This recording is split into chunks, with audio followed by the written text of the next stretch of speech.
It's Tuesday morning. I've already cleaned all the walls in the house. I cleaned my son's walls, cleaned the hallway walls, cleaned the bathroom walls, cleaned the living room walls, cleaned the kitchen walls. Hello, kitty. That is how I started my day. You see the cleaning supplies. I start the day by cleaning. Wake up, and I get to look out my windows. These windows. Give thanks. Maybe set intentions depending on how diligent I'm being. I try to analyze my dreams from the night before. Because it feels like dreams aren't just dreams for me. It's like another existence. I keep going back to the same places. And there's the same characters there. Same scenarios.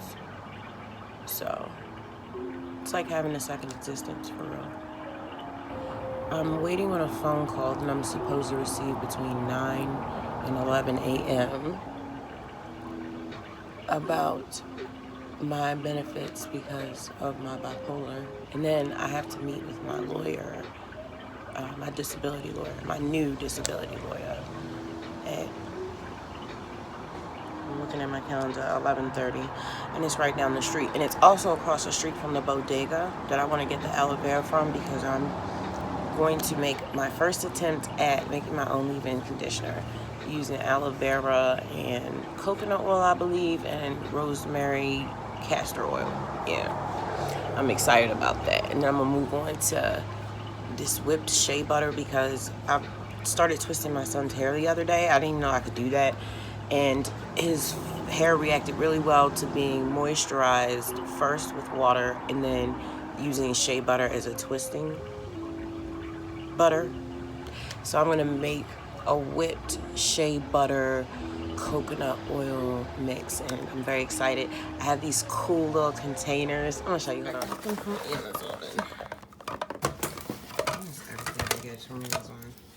So because I didn't want to do glass mason jars because kids.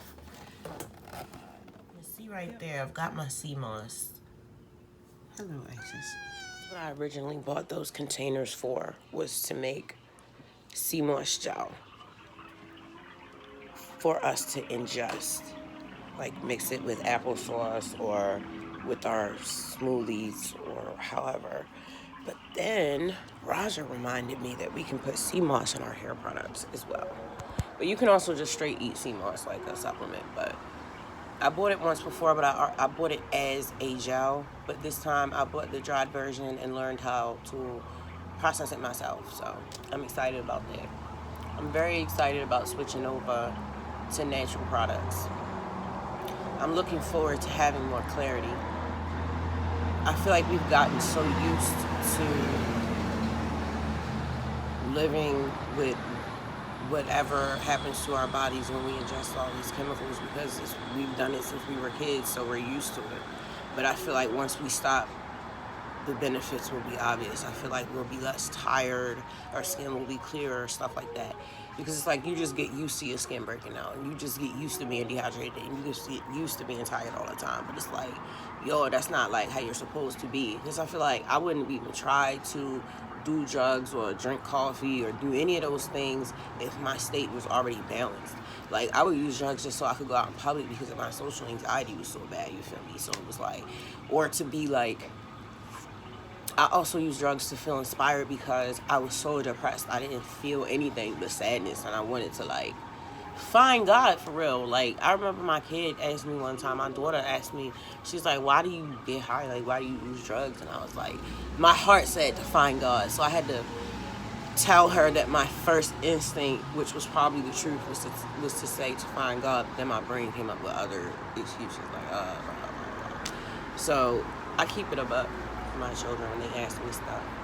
You know, I have an open door policy. We can talk about anything as long as you're respectful. You can express anything as long as you're considerate to the person who's speaking to you. You don't need to be disrespectful if you feel some type of way. Just we all need to watch how we talk to each other. But as far as what you say, if that's your truth, speak it. You know, I was raised in an environment where I was not honored. My truth was not honored. I was not allowed to express myself freely. I literally, the catchphrase was, children are to be seen and not heard, which literally gave me no self-worth. It showed me that I was not here to be a person. I was here to be a service, and that I was a burden to the people that were raising me. That's what I got out of that as a child. So deep-seated issues come from childhood and our parents messing up and not being more aware and conscious of what happens when they say and do certain things. And I don't want to be that type of parent. I used to be that type of parent. I don't feel like I was fully conscious. I was too caught up in my relationship with their dad. I was too caught up in trying to be a musician. I was too caught up in trying to be what I thought I needed to be for every single different person in my life, instead of being a good present mom. Because once you have kids, it's all that matters, I believe. Or it should matter the most, you know what I mean, is your child's development. And so, like, I'm trying to make up for lost time and lost opportunities when I wasn't present in my children's life, because I was a drug addict and because I was selfish. So, you know, it's very cloudy today. It's been raining a lot lately, and it's trippy how the weather always matches my mood. Just like when you're playing Sims and the weather will match the weather where you are, or your son will do the same thing you doing with your friend while you playing them. You feel me? Bars. Yeah, but it's a good day. It's a very good day. Every day is a good day. Just gotta get your mental straight, you feel me? I'm gonna go prepare for everything I need to do today. Very excited about this Lionsgate porthole. It's 8/8. You know, I feel like I made it through. The way it was explained to me is all throughout the year we're tested, right? And you either learn the lesson or you don't. And you get a number.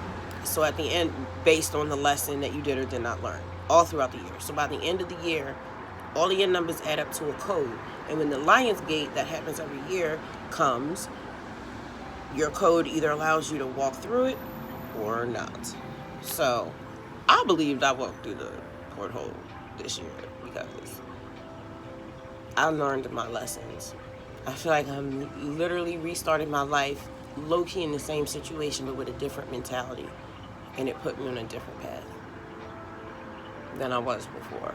I feel upgraded. I feel inspired, you know, and that's what you get. You get a DNA upgrade. You get more information. You get more inspiration. It's like, that's better than the Santa Claus myth. Like, oh, be a good boy, be a good girl all through the year, you get gifts.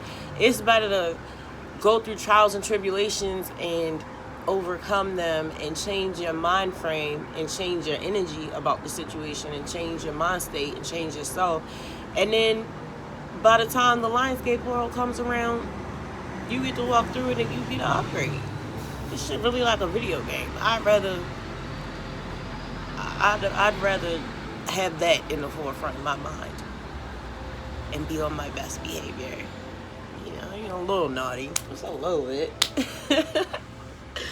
Alright, I love y'all. Thank you for coming back to my channel. I appreciate every like, share, subscribe. You can check out my music on any music streaming platform, from Spotify to Apple Music to Deezer. You know, I've never been on Deezer. My music is on there under the Fury of Abyss. My website, www.mastersoffatemusic.com, is where I talk about life after recovery, and there's links to everything me. So have a great day. I love you, and I'll see you in the next video. Peace.